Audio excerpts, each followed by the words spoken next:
As I said before, it seems the BBC, the public broadcaster funded by your hard-earned money, my hard-earned money, is no longer bothered by impartiality, and the corporation, or some people working in the corporation, have decided to openly flaunt their support for genocide and Zionism.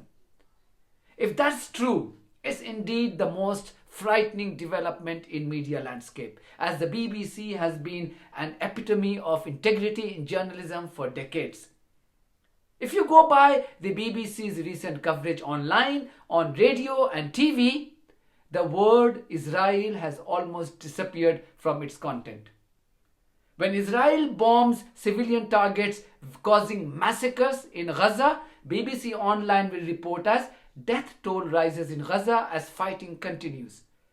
The headline will give you impression that there is a fighting in Gaza and both sides are engaged in fighting and therefore this is a casualty as a result of that fighting. However, when you read the piece in detail, you will understand that the BBC report was talking about the fighting in Lebanon, not in Gaza. Even though the headline was about Gaza, the casualty was about Gaza. But the fighting that the BBC mentioned in the headline was referring to a fighting between Hezbollah and Israelis in Lebanon. The Israelis who have illegally invaded a sovereign nation. So no mention of Israel from the headline on Gaza massacre, but use an element of Lebanon to dilute the impact on Gaza massacre caused by Israeli forces. That's how sinister, cunning, depraved these propagandists working for the BBC have become in their desperation to support the genocide of innocent men, women, children and babies. Mind you, this is the conduct of the BBC employees after Israelis have killed, massacred more than 41,000 civilians officially. Unofficial figures could exceed 200,000. This will give you an idea of mental depravity and moral bankruptcy of the Zionist sympathizers working for the BBC. Just imagine the outrage if these many casualties were reported from the Israeli side. On radio, one Emma Barnett is facing widespread condemnation for her questionable journalism and perceived biases while interviewing ambassadors from Israel and Lebanon. She gave more than 10 minutes to Israeli women to peddle her genocidal propaganda on Radio 4 on 2nd of October. At no point did she get a pushback. That Israeli woman get a pushback from this BBC woman called Emma Barnett for what Israel has caused in Gaza, the occupied West Bank, Damascus, Tehran and now Lebanon. All deemed illegal acts under international laws.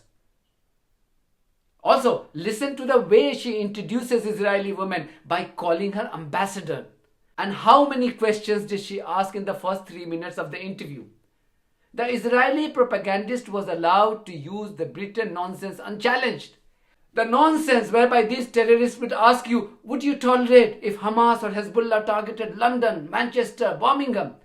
Well, if you are an upright and honest journalist, you would push back and say London, Birmingham and Manchester are not occupied territories and Britain is not in violation of international humanitarian laws. British PM or Defence Minister are not facing the prospect of an arrest warrant from the International Criminal Court. But this woman, Emma Barnett, did not deem it fit to challenge the Israeli woman. I can't play the whole interview here as I have no intention to torture you any further. But I will play the first 3 minutes so that you get the understanding on the perceived biases of this woman. And then I will also play the first 3 minutes of the Israeli ambassador's interview. Listen to this first 3 minutes of the interview of BBC 4, Radio 4 woman with Israeli ambassador. And now the world waits and holds its breath as to what those consequences will be. Sipi Hotovely is the Israeli ambassador to the UK. Ambassador, good morning. Good morning. It's been a very, very difficult night for all Israelis, millions of them sitting in shelters after the brutal attack coming direct from Iran. What can you say of the impact and how many missiles got through and were not intercepted? I think the most important thing to remember that 182 Iranian rockets were targeting Israeli civilians. This is the most important thing, because sometimes we are checking whether people got killed or didn't get killed. No, the intentions matter. And the intentions of the Iranian regime was to target Israeli civilians in a massive attack. I don't think Britain would have coped with 182 rockets direct to London, to Manchester, to Birmingham, to your main cities. This is what happened yesterday. We saw the center of Israel covered with rockets. We saw all our Air Force working hard to eliminate this threat. And Iran will pay the price. The Iranian regime is not impressed from words, and it's time for actions. And we will take action on this. There will be a severe retaliation coming from Israel. The reason I was asking about the impact is to understand, I suppose, as well, not to take away from the aim, what the impact has been, whether people have been injured, lost their lives, to get a sense of that, as also when you then go on to talk about what your reaction will be. And I'm saying again, our prime minister was clear, the Israeli government is clear, and I think international leaders were clear. We heard Prime Minister Keir Starmer yesterday with a very clear condemnation for the Iranian action. We heard from Washington. The Iranians will pay major price for what they did yesterday. What does that mean? It means they won't be able to fire again on Israel. It means that in the end of the day, Iran was creating this circle of fire around Israel with its proxies, and we are eliminating the proxies one after the other. We eliminated Hamas, we are eliminating Hezbollah, and we will make sure that Iran won't have capabilities to hurt Israeli people, just like it's been doing for the last 40 years. We're speaking about 40 years of aggression, terror attacks all around the world. Jewish communities have been attacked. As you remember, the Argentina, the Buenos Aires big terror attack from Hezbollah, which is Iranian proxy. Iran is the major forces, is destabilization of the region. I'm just trying to... The whole problem of the region is coming from Iran, and it's the same Iran that is creating the massive damage to Ukraine.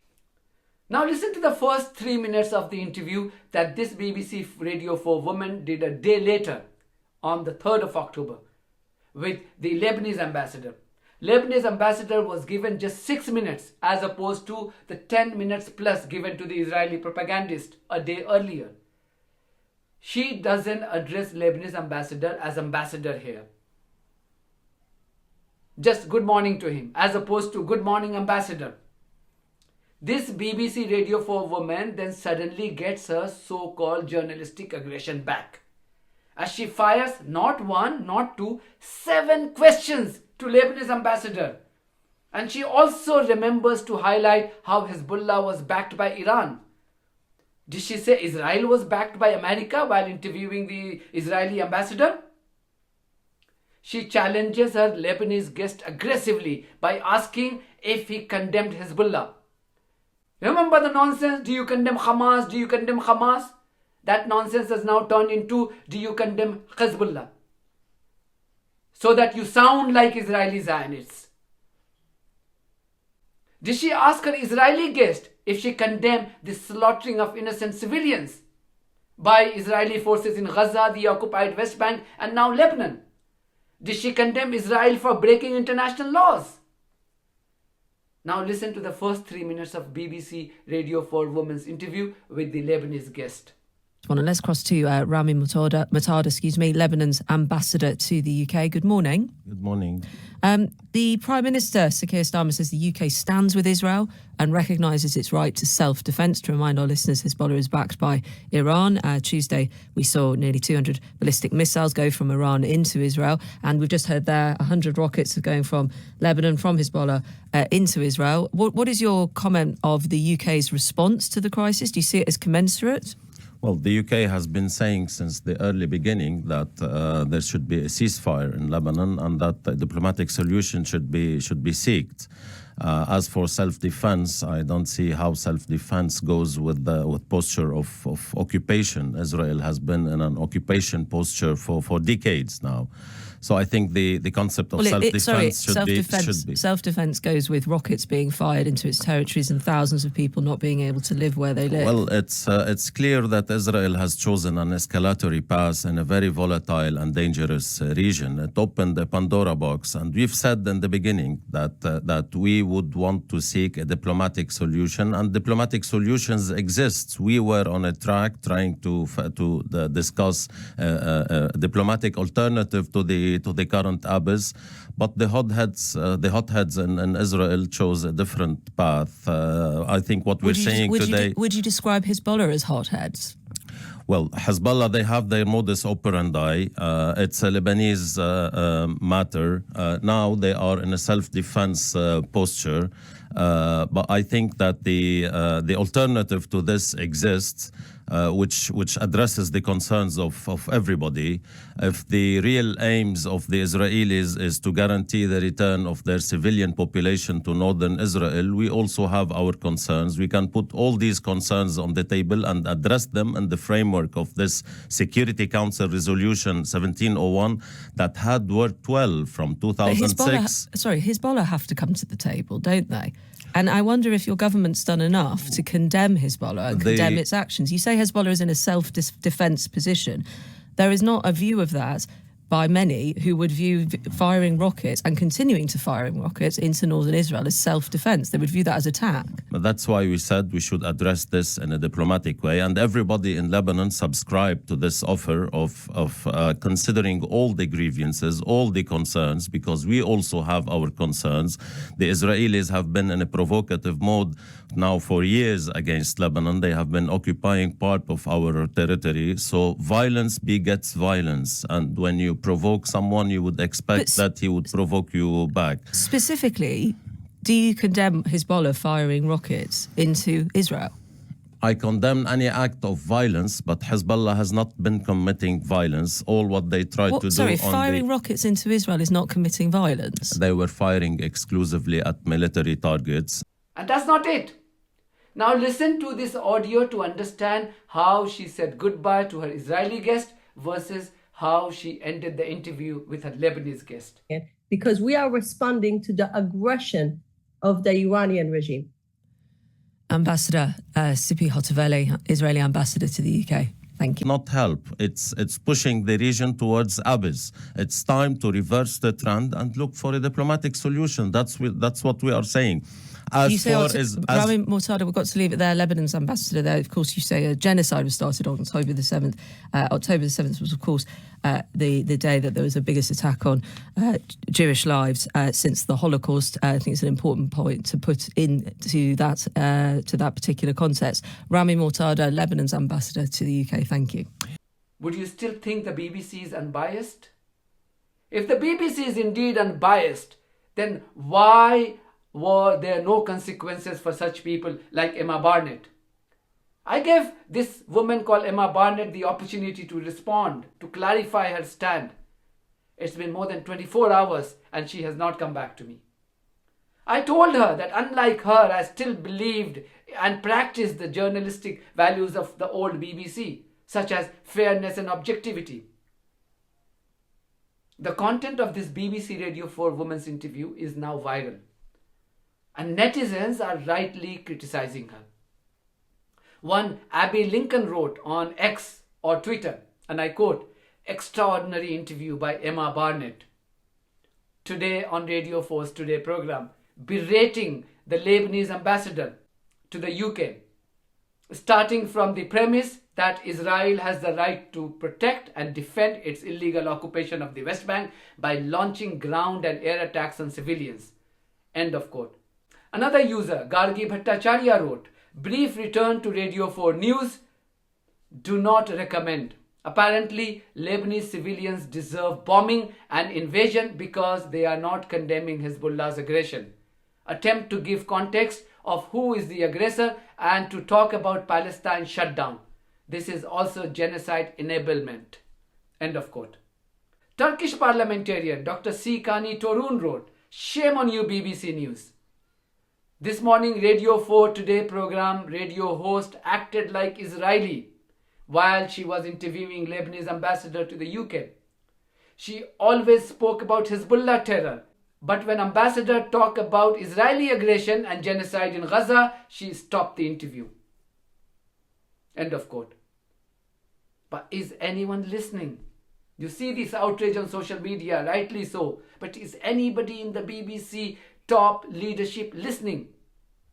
On TV, this is how Rajni Vaidyanathan introduced the global protest against Israeli genocide this afternoon.